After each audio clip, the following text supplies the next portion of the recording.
को समझते हैं। विवेक करवा वृद्धि इन्वेस्टमेंट के मेरे साथ जुड़ गए हैं। विवेक, एक ऐसा अहम समय जहां पर दर्शकों को और लोगों को जो इक्विटी बाजार में पैसे लगाकर बैठे हैं, मार्गदर्शन की जरूरत है, क्योंकि इस तरह के जो अहम लेवल्स बाजार अभी तोड़ता हुआ दिखाई दिया है, इसे आप कैसे देख रहे हैं? हम देख रहे हैं पिछले 2 हफ्ते से काफी उतार चढ़ाव है, बहुत वॉलेटाइल है, लेकिन फिर भी ना ही उच्चतम स्तर पे बाजार रुक पा रहा था और ना ही अपने लोअर रेजिस्टेंस को तोड़ रहा था। लेकिन अब जो ये टूटता हुआ दिखाई दे रहा है, ये गिरावट अगर आप चार्ट्स देखकर समझा पाए, कितनी आपको गिरावट और गहराती हुई दिखाई दे रही है? लोअर लेवल पर आपके मुताबिक क्या रेजिस्टेंस, अब बाजार नया सपोर्ट बनाता हुआ दिखाई दे रहा है? गुड आफ्टरनून कविता। देखिए, पहले तो बाजार में गिरावट क्यों आ रही है? मुझे लग रहा है कि जो हर इलेक्शन फेज के बाद कम वोटिंग परसेंटेज आ रहा है, वो कहीं ना कहीं बाजार को अच्छी बात नहीं लग रही है।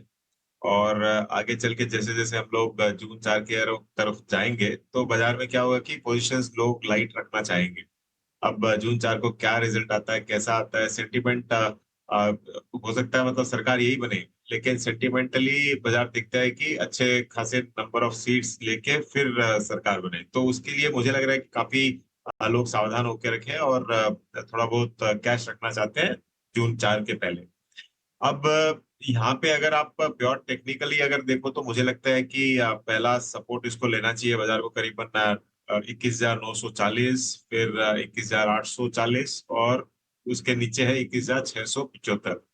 तो मतलब यहाँ से मैं बात कर रहा हूँ करीबन 200 से लेके 250 पॉइंट की ओवर करेक्शन आ सकता है, वो पॉसिबिलिटी है। लेकिन यहाँ पे अच्छा खासा सपोर्ट लेगा बाजार, और मुझे लगता है कि आगे चल के आपको यहाँ पे पैनिक नहीं होना है, पहली चीज। क्योंकि जो जो आर्थिक सिचुएशन है देश की, वो काफी स्ट्रांग है। तो यहाँ पे आप एटलीस्ट धीरे धीरे, जैसे जैसे आपको मौका मिले, आपको निवेश ही करना है। और काफी सेलिंग हो चुका है बाजार में ऑलरेडी, तो पैनिक की जरूरत नहीं है। लेकिन हाँ, 200 से लेकर 250 पॉइंट अगर नीचे जाता है, तो हर 50-60 पॉइंट में आप थोड़ा थोड़ा पैसा डालिए। आई थिंक वो आपको अच्छा खासा रिटर्न देने की क्षमता रखेगा।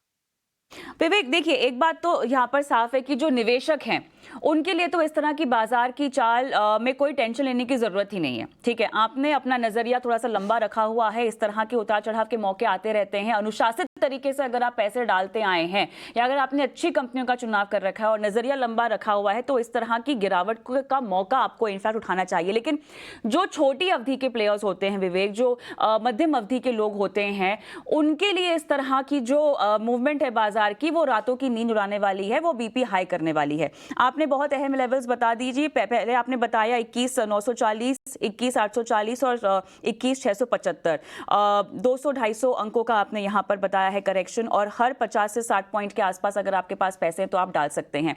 लेकिन ये जो पैसे डालने की बात है, क्या आप ये कहेंगे दर्शकों को कि अगर आप तो मुनाफे में बैठे हैं तो फिलहाल उसको बांधकर साइडलाइन हो जाइए, बाजार को स्टेबल हो जाने दीजिए, या कम से कम एक तय रेजिस्टेंस के बीच में कारोबार करने दीजिए, तब आइए?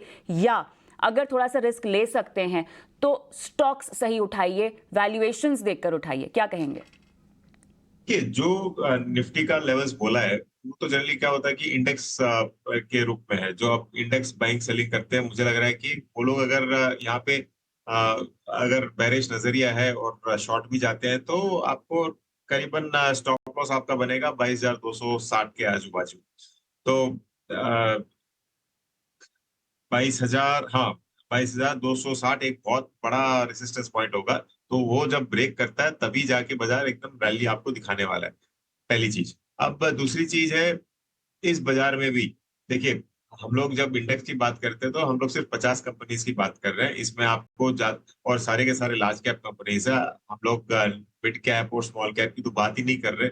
मुझे लगता है कि आप अगर बहुत स्टॉक स्पेसिफिक रहो, और हम लोग वीआईपी सेगमेंट में तो बताते आ ही रहे हैं। इनफैक्ट कल परसों मैंने बैंक ऑफ बड़ौदा बोला था, वो अच्छा किया।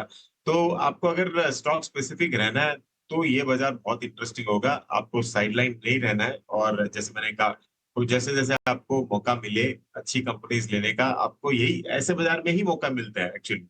तो स्टॉक स्पेसिफिक रहिए, जो इन्वेस्टर्स है और जो एकदम शॉर्ट टर्म ट्रेडर्स है, उनके लिए तो मैंने लोअर लेवल्स ऑलरेडी दिया हुआ है। तो हो सकता है कि उसको टेस्ट करें, तो स्टॉप लॉस लगा के आप फिलहाल थोड़ा बहुत और नीचे जाएगा। हमने प्रूडेंट कॉर्प के मैनेजमेंट से बातचीत की, और विवेक, नतीजे बहुत अच्छे हैं, और ओवरऑल जो पार्टिसिपेशन और इनकी पोर्टफोलियो विस्तार योजना भी दिखाई दे रही है इंश्योरेंस के मद्देनज़र।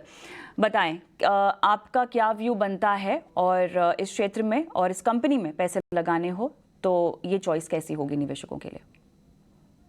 तो कविता देखिए, ये एक मतलब एक या दो कंपनी है बाजार में जो फाइनेंशियल सर्विसेज डिस्ट्रीब्यूशन फर्म है और लिस्टेड है। तो मतलब इसको तो मैं एग्जैक्टली अच्छी तरह जानता हूँ, क्योंकि हमारा भी काम यही है। बस हम लोग लिस्टेड नहीं है, ये लोग लिस्टेड है। और मुझे लगता है कि कंपनी आगे चल के बहुत अच्छी करेगी, क्योंकि जो ये स्पेस है एडवाइजरी, आई थिंक आगे चल के यहाँ से मैनीफोल्ड आपको ग्रोथ दिखाएगा।